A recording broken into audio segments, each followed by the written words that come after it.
So, just a quick PSA. Sometimes people aren't ready to receive the love that you're offering.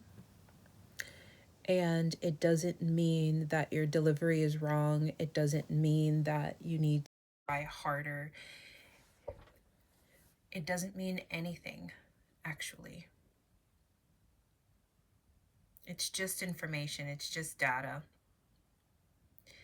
And if you're willing to not take it personal and just exist as an observer in that very moment of rejection or perceived rejection, you can understand that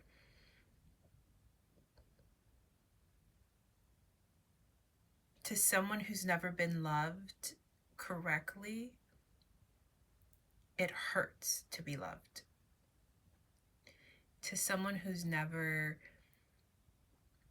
even entertained the idea of what it might feel like, and even the ones that have and just don't know what that feels like. I've gone through that. That's been my prayers at different times in my life. I'm like, God, I don't even know what it would feel like. And I can sincerely say the moments, because I have a lot of people in my life who love me now, the moments where I do receive love from people who continuously give it to me, I feel uneasy. My brain goes, get out of here, danger. But I stay.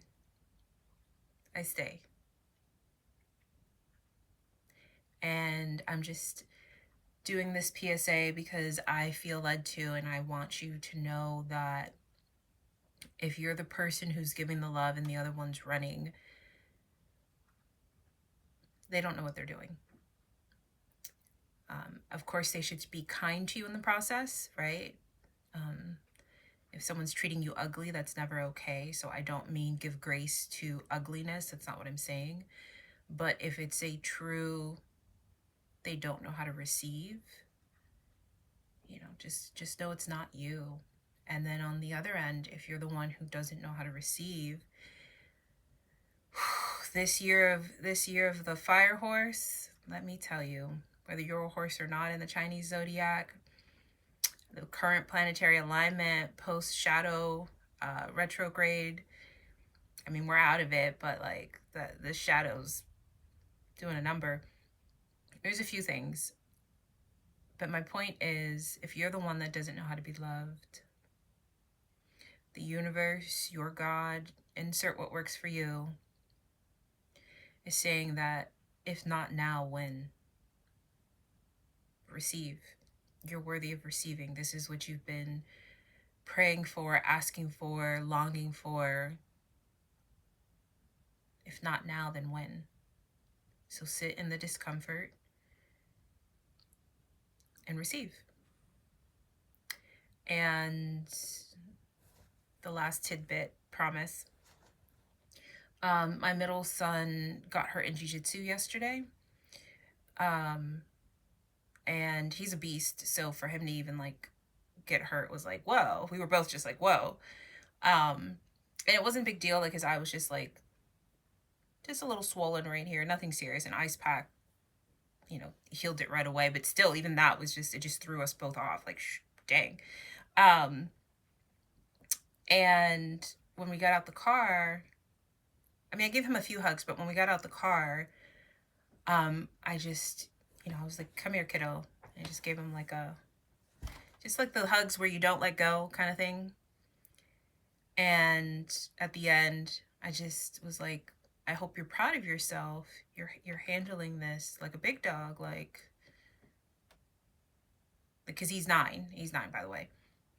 He didn't cry. We're criers, so I was shocked. I expected crying, which there's nothing wrong with crying. We're crier. I'm a crier. But he didn't. I was like, handling that like a big dog. And I started tearing up, and he said, do you need a hug? You're crying. And he's so sweet. So anytime your kids offer you hugs, always accept, period, which I do. And I said, I'm going to say something sad, but I need you to not be sad. So just hear mama out. And I said, I am almost 36 years old. There wasn't a single day that I ever got a hug from my mom. Not even like a shoulder, hey, nothing. Not an I love you, not a are you okay, not a not good job. And I said it wasn't just me, it was all of us, like me and my siblings. And sometimes, depending on what's happening, like I'll do this to one of my kids, like if they're going through something, it's not a hug kind of thing where you need a hug, but you kind of just need grounded. I'll do this sometimes. And he did that. He did that to my shoulder. He goes, well, did she ever do any of this? I said, no, kiddo. And he was cheering up, and I said, I know that makes you sad, but I need you to hear me out. And this is me saying it to you now, okay? There is purpose in your pain if you allow it to have purpose. And the mother that I did not have has made me into the mother that I am, has made me into the woman that I am, that I can hold space for people who aren't my children, that I have capacity to hold for others, that I have capacity to love without being depleted from, right? That I have capacity to understand others' suffering without taking it personal. I mean, it's a long list. And I didn't say that part to my son because that's a bit more, complex. But I did say to him, there is purpose in pain if you allow it to be. And I was still tearing up, and I said, I know it sounds sad, but I need you to understand that to get a hug from you and your brother and sister are the best hugs, and I wouldn't get it. It would still be as important, but I just wouldn't get it if I hadn't had the childhood that I had. And I wouldn't change anything, because then you wouldn't have the mom that's in front of you. If you allow it to, there is purpose in your suffering. I have become the adult that I prayed for. I have become the adult that I needed. And that's my PSA.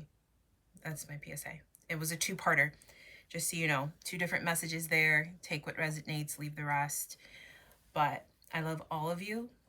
Please take care of each other. Take care of yourself.